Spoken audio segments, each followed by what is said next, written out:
Assalamualaikum warahmatullahi wabarakatuh. Perkenalkan, nama saya Dimas Pandu Hidayatullah dengan NIM D1011181012. Saya adalah mahasiswa Universitas Tanjung Pura Pontianak di jurusan Teknik Sipil. Saya di sini mendapatkan tugas dari dosen saya, Bu Riani Pratiwi STMT, untuk menjelaskan manajemen biaya dan waktu konstruksi. Untuk selanjutnya saya akan mempresentasikan. Baiklah, di sini saya akan menjelaskan sedikit tentang manajemen biaya dan waktu konstruksi. Pertama, di sini ada masalah sengketa kontrak. Di sini ada 7 masalah sengketa kontrak yang kasusnya pernah terjadi. Itu ada pemutusan kontrak. Yang pertama ada pemutusan kontrak atau prestasi sebanyak 20,23%. Selanjutnya ada perubahan kontrak 19,24%. Yang ketiga ada daftar hitam 14,30%. Yang keempat, uang muka dan pembayaran prestasi pekerjaan 14,11%. Kelima ada sanksi 10,96%.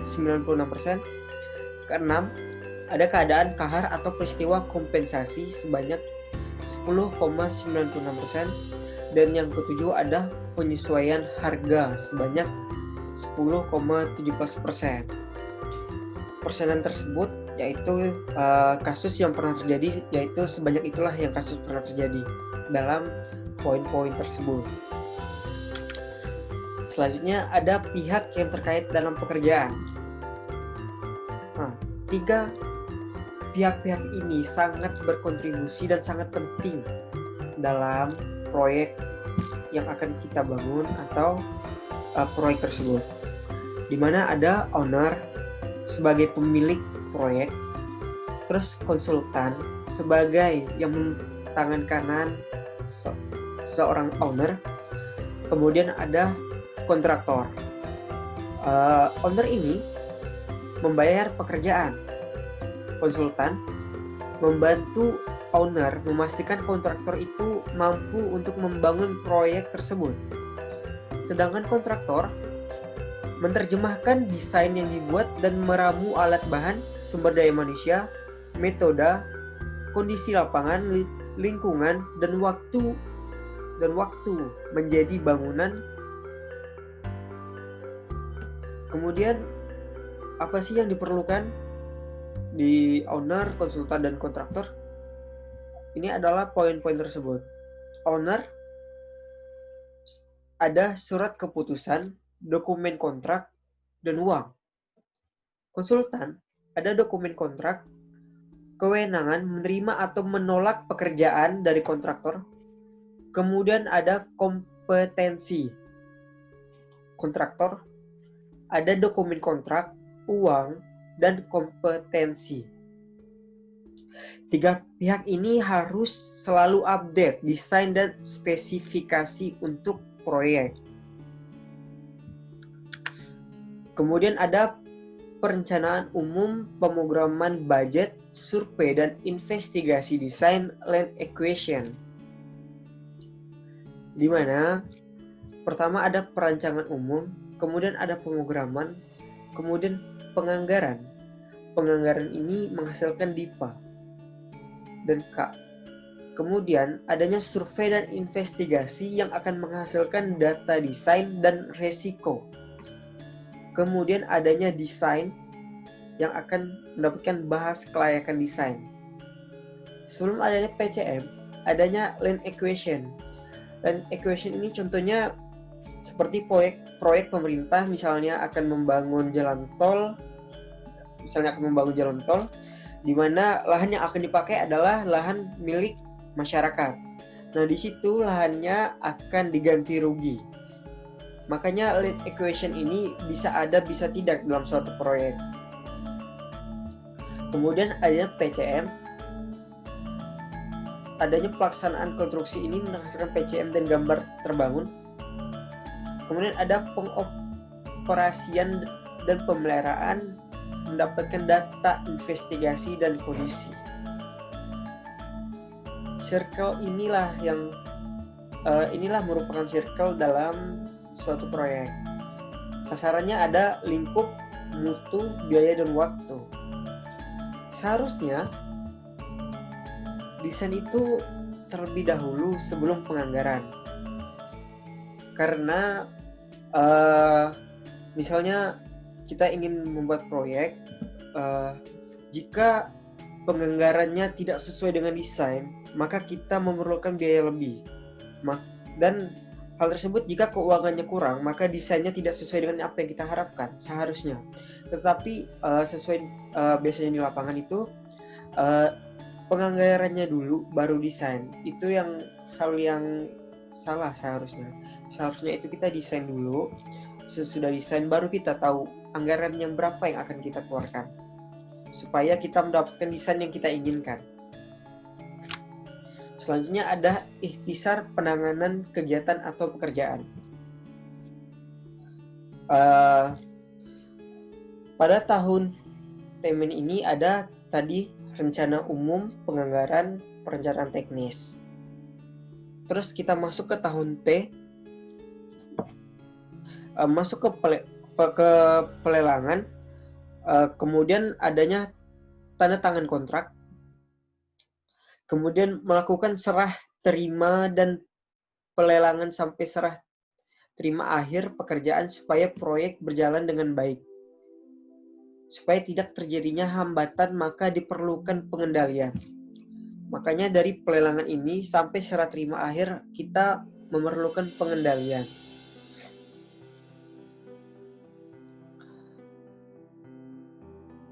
Nah, di sini ada serah terima sementara pekerjaan. Mengapa itu ada? Karena masih ada tanggung jawab kontraktor dalam jangka waktu tertentu sesuai kontrak yang ada, atau bisa disebut garansi jika produk yang dihasilkan terjadi kerusakan sebelum serah terima akhir.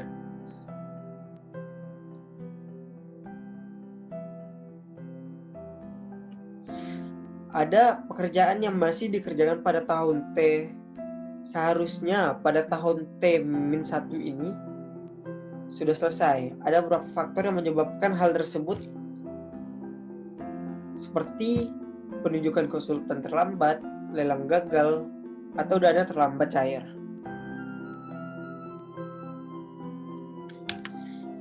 Kemudian ada pengendalian proyek. Apa sih tujuannya? Yaitu supaya efektif, efisien, dan tertib. Pengendalian proyek mengapa diperlukan? Pertama, ada melibatkan interpretasi dari berbagai profesi keahlian. Kedua, ada melibatkan kepentingan dari berbagai pihak yang terlibat dalam kegiatan proyek. Yang ketiga, adanya perbedaan persepsi. Pihak apa saja terlibat dalam kegiatan proyek?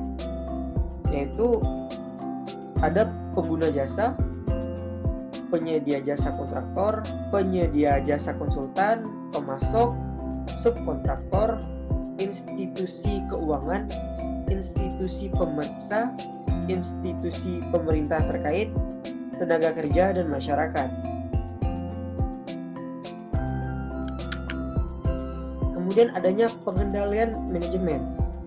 Nah, pengendalian manajemen ini supaya dalam proyek itu berjalan dengan baik, karena budget, schedule, dan scope ini harus saling berkaitan. Dalam ini terdapat adanya jadwal pelaksanaan, di mana penjadwalan ini bertujuan untuk merekrut kegiatan dalam melaksanakan proyek, dan setiap bulannya melakukan rekap pekerjaan supaya pekerjaan bekerja seakurat mungkin.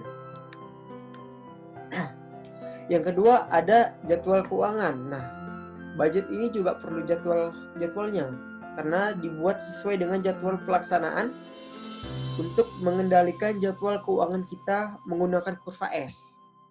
Kurva S ini adalah salah satu pengendalian pelaksanaan dalam uang. Misalnya karena budget dan schedule ini kan saling berkaitan ini. Nah, makanya kita harus, supaya pengeluaran kita sesuai dan tidak melebihi budget, makanya kita perlukan waktu pelaksanaan. Persen ini adalah jumlah uang yang kita perlukan. Misalnya ini pekerjaan pendahuluan. Total biayanya ada 26,65%. 26.651.680 rupiah. Di sini kan terdapat 2 minggu, di mana bobotnya yaitu 7,5%, dibagi dalam 2 minggu terdapat 3,75% per minggunya. Jadi uang sebanyak ini kita bagi sebanyak 3,75% ini dalam penganggarannya. Begitu juga selanjutnya. Dan bobotan persen ini makanya ada 15%, 28 sampai 5,63% ini, supaya menghasilkan 100% dengan jumlah biaya yang sesuai dengan budget kita.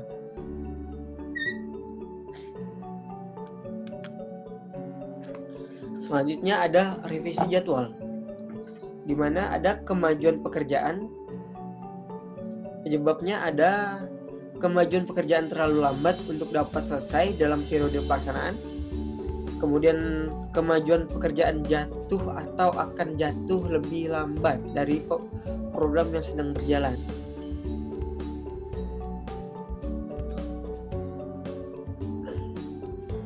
Di sini ada juga perubahan kuantitas pekerjaan dalam kontrak, perpanjangan waktu pelaksanaan, kekurangan tak terduga dalam ketersediaan personel atau barang yang diakibatkan oleh bencana, pandemik, atau tindakan pemerintah.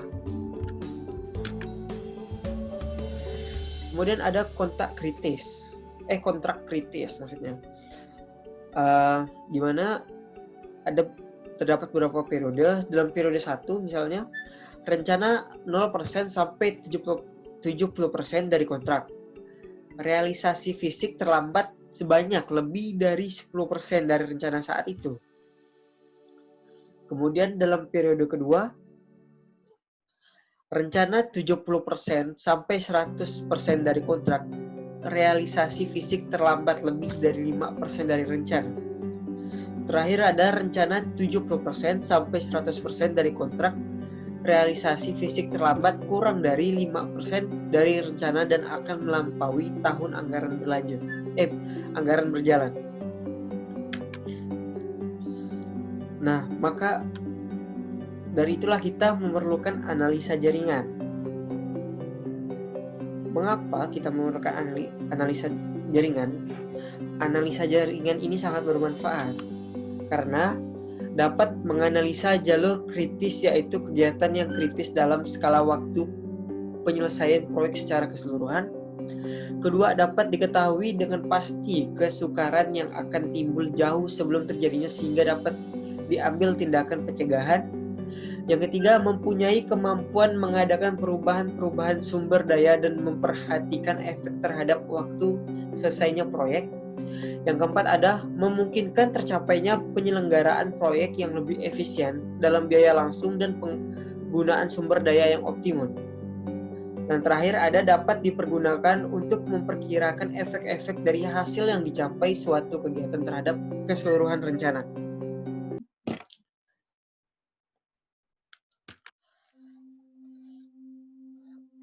Kemudian adanya validasi. Tujuannya adalah memastikan bahwa hasil pekerjaan yang diajukan oleh penyedia jasa untuk divalidasi telah sesuai dengan ketentuan kontrak yang ditunjukkan dalam rekaman pengawasan pelaksanaan dan data hasil pengukuran pekerjaan, sehingga hasil pekerjaan tersebut dapat diajukan untuk dibayar. Nah, ini yang dibahas tadi, yang di awal ada owner dan kontraktor, di mana owner dan kontraktor itu sama-sama membutuhkan uang. Karena biasanya dalam proyek, owner tidak semerta-merta mengasihkan budgetnya 100% untuk proyek tersebut. Tetapi misalnya kontraktor akan mengasihkan persenan hanya misalnya 20% atau 30%. Dan selanjutnya akan ditanggung oleh dari kontraktor tersebut. Makanya jika di sini ada pengawasan pelaksanaan dan data hasil pengukuran pekerjaan sehingga hasil pekerjaan tersebut dapat diajukan untuk dibayar. Nah, inilah diagram prosedur pemeriksaan pengajuan validasi pekerjaan. Dimulai dari menerima pengajuan dari penyedia jasa, terus ada distribusi oleh SA kepada CI dan QE, yaitu ada pemeriksa ini, pemeliharaan mempelajari data pendukung, mendistribusi kepada CI dan KE dengan memberi batas waktu pemeriksa. Kemudian ada periksa oleh CI, yaitu memeriksa perincian perhitungan volume dan memeriksa kesesuaian data ukur. Kemudian ada periksa oleh QE, yaitu memeriksa perincian pengujian mutu dengan memeriksa data ukur. Kemudian ada catatan dan rekomendasi oleh CI dan catatan rekomendasi oleh QE, yaitu memberikan catatan dan rekomendasi atas pemeriksaannya dan membubuhkan paraf. Kemudian ada evaluasi oleh SE, di mana mendiskusikan hasil rekomendasi dengan CI dan QE. Selanjutnya ada catatan dan rekomendasikan oleh SE, di mana pemberian rekomendasi kepada direksi pekerjaan membubuhkan tanda tangan. Dan jika tidak persetujuan oleh direksi ini mempelajari rekomendasi dari SE, mendistribusikan dengan SE, kemudian membuat keputusan dengan memberi catatan kesimpulan, membubuhkan tanda tangan. Jika iya, maka selesai dan kontraktor akan dibayar oleh owner. Hanya itulah yang bisa saya sampaikan. Kurang lebihnya mohon maaf karena di sini saya juga masih belajar juga. Terima kasih atas perhatiannya. Wassalamualaikum warahmatullahi wabarakatuh.